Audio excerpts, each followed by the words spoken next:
Stage पर सभी Samajwadi party के नेता साहबान, स्वार टांडा क्षेत्र की उम्मीदवार समाजवादी पार्टी से अनुराधा साहिबा,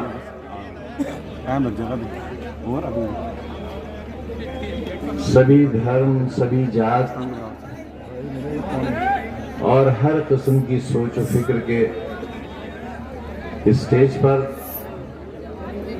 और मेरे सामने बड़ी तादाद में नौजवानों, बुजुर्गों और वो बहुत मासूम छोटे छोटे बच्चों जिनके हाथ में कलम देने की एक ख्वाहिश ने हमें जमीन से सलीब तक पहुंचा दिया, यानी फांसी के तक। जिन कोठरियों में हम दोनों को रखा गया था, आप में से कई साथियों ने हमारी वो कैद और कैद की वो सख्ती खुद जाकर देखी है। ये एक ऐसा भयानक मंजर था जो हम पे गुजरा और आपने देखा। अंग्रेजों ने ये कोठरियां उन लोगों के लिए बनवाई थी जो या तो अपराधी थे या एक अपराध कर रहे थे मुल्क की आजादी की लड़ाई का। हिंदुस्तान आजाद हो, गुलामी जाए और लोगों की हुकूमत कायम हो। एक ऐसी सरकार जिसे लोग चुने और जो लोगों की सरकार हो। वहां किसी एक का हुक्म न चले, मजहब के नाम पर, धर्म के नाम पर, जाति के नाम पर इंसान को इंसान से लड़ाया न जा सके, किसी का सर झुकवाया न जा सके, किसी को जलील और रुस्वा न किया जा सके, किसी बाप और किसी मां को इस बात के लिए मजबूर न किया जा सके कि या तो उसकी बेटी महलों की स्याह दीवारों में अपनी असमत लुटवाकर दम तोड़ दे, या मां बाप अपने ही घर में गड्ढा खोदकर अपनी बेटी को जिंदा दफन कर दें। ये एक वैचारिक और उसूली नजरियाती लड़ाई थी। स्वार के मैदान और हमारे ये तमाम साथी जिनकी उम्रें उस वक्त इतनी ही होंगी जितनी आपकी हैं, इनके चेहरे और सर पर कोई बाल सफेद नहीं था। ये सब काले बालों वाले नौजवान थे और यहां कोई हक की बात कहने की हिम्मत नहीं कर सकता था। यही स्वार का बाजार, रिसालत खां का कत्ल हुआ, खून बहता रहा लाश से और किसी की हिम्मत नहीं थी कि लाश को उठा ले। एक ऐसा दर्दनाक कत्ल और एक ऐसे जाबाज और बहादुर का कत्ल जो महलों से टकराया था। महलों ने दिखाया कि अंजाम यह होता है हमसे टकराने का। उस वक्त भी हमने स्वार में आकर हक की आवाज बुलंद की थी, जब हमारे हाथ बिल्कुल खाली थे, दामन भी खाली था। और उसी वक्त किले के मैदान में और हामिद मंजिल के सामने वाली सड़क पर हकीम राजकिशोर की लाश पड़ी हुई थी और कुत्ते उसका खून चाट रहे थे और रपट लिखने वाला कोई नहीं था, क्योंकि खता यह थी कि महलों के जुल्म के खिलाफ वो भी लड़े थे जिस तरह रिसालत खान लड़े थे। यह है तुम्हारा कल का स्वार। तुम्हारे ऊपर हुए उस जुल्म को और तुम्हारे छीने हुए हक के खिलाफ सूखा पड़ गया। लगान देने का पैसा नहीं था तुम्हारे अजदाद के पास, तुम्हारे दादा के पास, तुम्हारे नाना के पास। तुम्हारे खालू और फूफा के पास और तुम्हारे सगे बड़े भाई के पास। लेकिन हुक्म था कि अनाज लेकर पहुंचना है और किसान अनाज लेकर पहुंचा था। गोली चली थी और अनाज खून में रंग गया था, लेकिन वो अनाज किसान को नहीं मिला। वो अनाज भी तुमसे छीन लिया गया और तुम्हें मिली सिर्फ तुम्हारे घरों की और तुम्हारे बुजुर्गों की लाशें। उनसे लड़े हैं हम। एक तारीख लिखी है हमने, एक ऐसा इतिहास लिखा है जिसे सिक्के खरीद नहीं सकते। जात और बिरादरी के नाम पर हमारी सियाह रातों का दाम नहीं लगाया जा सकता। जो हमने खोया है, मैंने, मेरी अहलिया ने, मेरे बेटों ने और खास तौर से अब्दुल्ला ने, मेरे अहबाब ने, मेरे सियासी दोस्तों ने, जो आज भी बिजनौर की जेल में हैं, दे सकते हो हिसाब? एक रात के आंसुओं का हिसाब दे सकते हो आप? बराबर में फांसी घर और हम फांसी की कोठरियों में।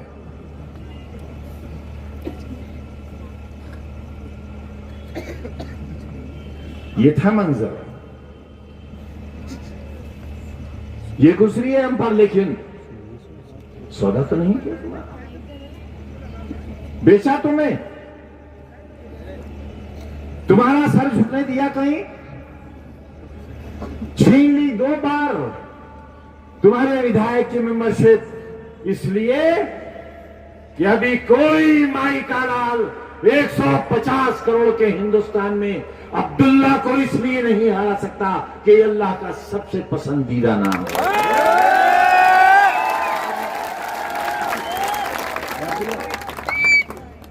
अरे मुल्क के बांटने वालों, रिश्तों को बांटने वालों, क्या पार्लियामेंट हमने हारी है? वाह वाह बहादुरों, वाह क्या मर्दानगी है। अरे ये जूते पे लगा हुआ थूक चाटा है तुमने, और दूसरे पैर का थूक जूते का चाटा जब विधायकी जीती है तुम। हमारे तो हलक में थूक भी नहीं रह गया, कहां तक थूके और कहां तक चल गए।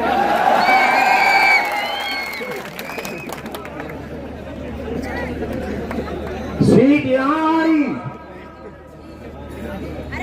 जीते तुम, तमंचा लेकर दौड़ाने वालों, तमंचा लेकर। इसी मोबाइल में वीडियो है दरोगा का। तमंचा लेकर वोट डालने वालों को दौड़ाने वालों, घरों के अंदर ताला डालकर पुलिस का पहरा लगाने वालों, और दिल्ली में ये कहते हो सबसे बड़ी कुर्सी पर बैठे हुए बादशाह कि हमने रामपुर भी जीत लिया। अरे ये है हमारी हैसियत, ये है हमारी हैसियत कि हमारी हार और तुम्हारी फर्जी जीत का तुम्हें जिक्र करना पड़ा। 150 करोड़ में ये हैं 1 और 11।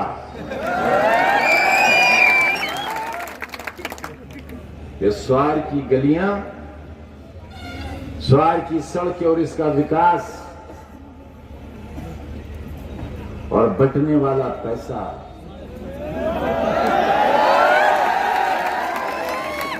ये किसका है? अरे ये मेरे कलम का दिया हुआ है, मैंने दिया है। वारे नमक हराम,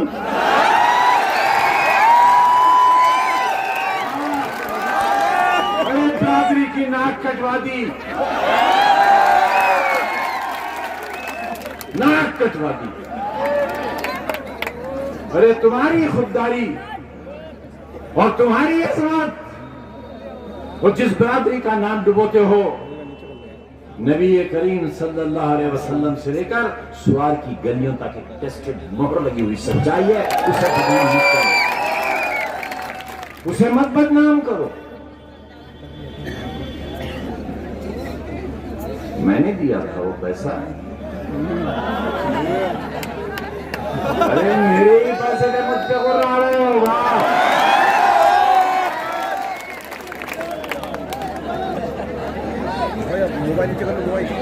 वाह, ये है छोटी बिल्ली। मैंने दूध चढ़ाव में खोला कर रखा था। सवाल वालों, तुम्हारे लिए मुझे क्या मालूम, बिल्ली खुद चोर है।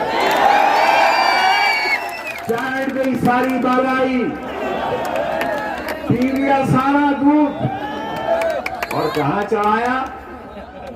फूल की जड़ों में ले गई। अरे अगर गंदगी खाना थी तो खाते, सीधे सीधे फूल लेकर आते। ये क्या निशान लाए हैं?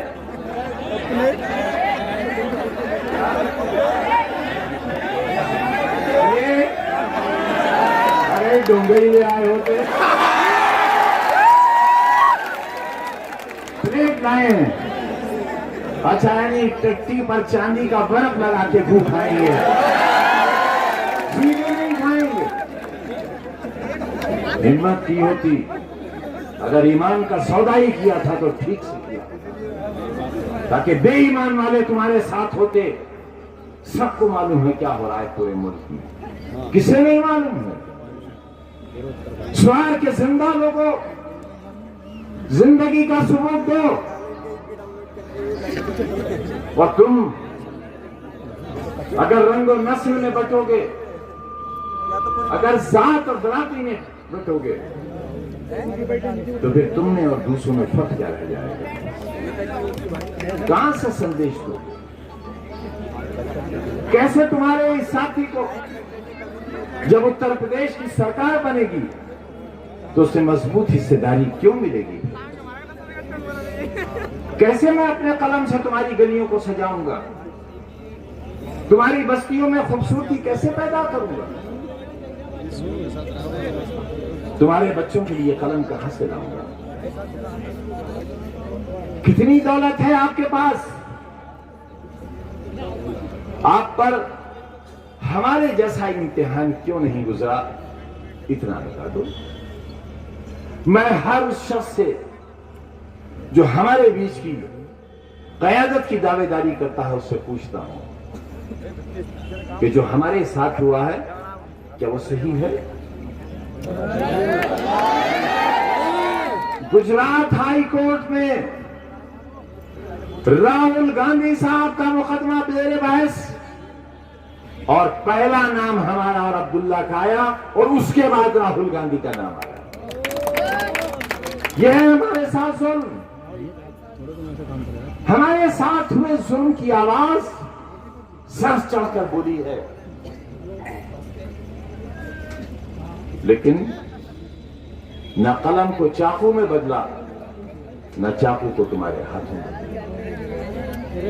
जो उम्मीदवार प्लेट लेकर आए हैं ये किसके साथ हैं? ये किसके साथ हैं? ये उनके साथ हैं जो तुम्हारी मासूम नस्लों के हाथ में चाकू देना चाहते हैं। 80 लाख रुपए का चाकू लगाया गया है रामपुर के पास, वो हमने बनवाया है। वो चौराहा भी हमारा बनाया हुआ है। रामपुर का कोई काम 105 करोड़ की एक एक सड़क बनवाई है हमने तुम्हारी। एक सड़क 105 करोड़ की तुम्हारे लिए। इस साथ में तुम्हारा खोया हुआ हक वापस दिलवाया है। तुम्हें छोड़ा नहीं है कहीं, तुम्हें अकेला नहीं रखा और शाना बशाना खड़े रहे तुम्हारे साथ। एक बाएं हाथ को तुम्हारा ये सिपाही और दाएं हाथ तुम्हारा ये सिपाही कभी नहीं छोड़ा। 50 बरस से तुम्हारे बीच में हारे तब, रुसवा हुए तब, और जब कुरैशी भाई की लाश लाना थी अस्पताल से, जिसकी लाश लेने वाला कोई नहीं था। बताओ बुजुर्गों, इन नौजवानों को बताओ, 5 मारे गए थे इमरता में, कोई लाशें गिनने वाला नहीं था, कोई। घर के लोग लाश लेने वाले नहीं थे जब तक हम नहीं पहुंचे थे, हमारे साथी नहीं पहुंचे थे। रामपुर के जिला अस्पताल से एक कुरैशी भाई की लाश को लाने के लिए कोई तैयार नहीं था, और इस शर्त के साथ लेकर आया था कि जब ये लाश में लेकर सवार में दाखिल हों तो जिम्मेदार पुलिस वालों की वर्दियां उतर जाना चाहिए, और ऐसा ही हुआ था। पूछो अपने बुजुर्गों से।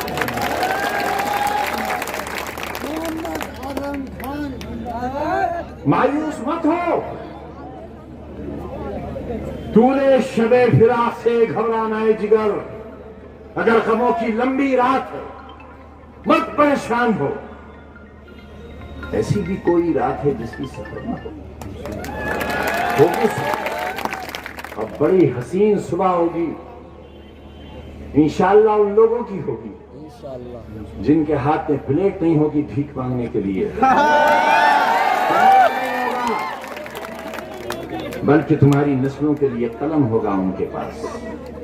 आज जो कुछ हमारे साथ हो रहा है वो इसलिए नहीं हो रहा है कि हम एमपी हो गए, हम एमएलए हो गए, हम वजीर हो गए, बल्कि अपने मालिक को गवाह करके कहते हैं नौजवानों कि आज हमारे साथ जो कुछ हो रहा है वो इसलिए हो रहा है कि हमने तुम्हारे मासूम बच्चों की नर्सरियां लगाई हैं, हमने स्कूल बनाए, जिन इमारतों को छीनने का सिलसिला शुरू किया है, मगर नहीं छीनने देंगे इंशाअल्लाह, लड़ेंगे सुप्रीम कोर्ट तक इंशाअल्लाह, और तुम्हारा हक अपनी जिंदगी में तुम्हें दिलाकर रहेंगे इंशाअल्लाह।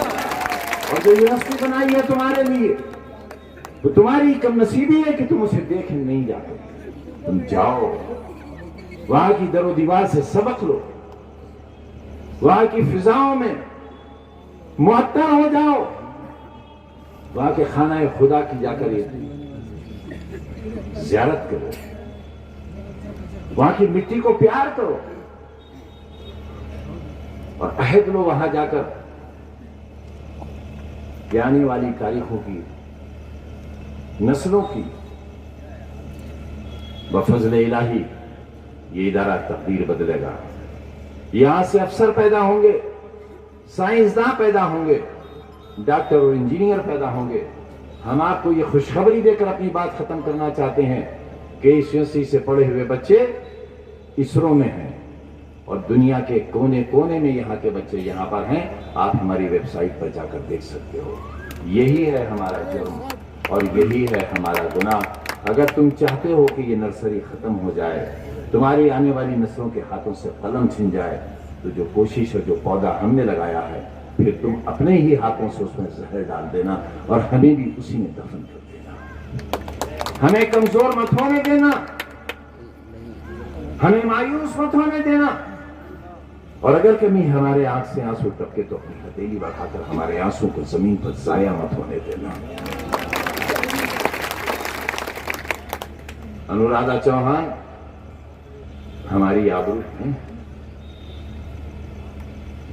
इनके साथ अगर जरा सी भी नाइंसाफी हुई तो उसे धोखा कहा जाएगा,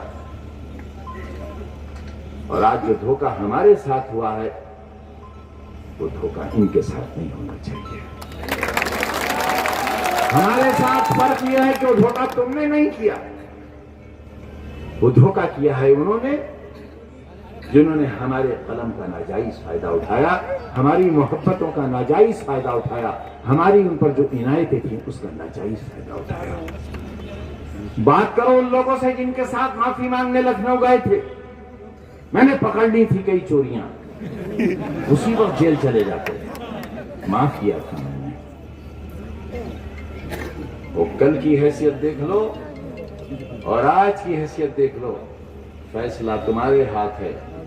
अनुराधा चौधरी तुम्हारे सामने खड़ी हैं, मोहब्बत का सबूत दो, और फिरका परस्ती का इल्जाम लगाने वालों को ये जवाब दो कि ये बहन है हमारी, और बहन है तो बस बहन है और कुछ नहीं है।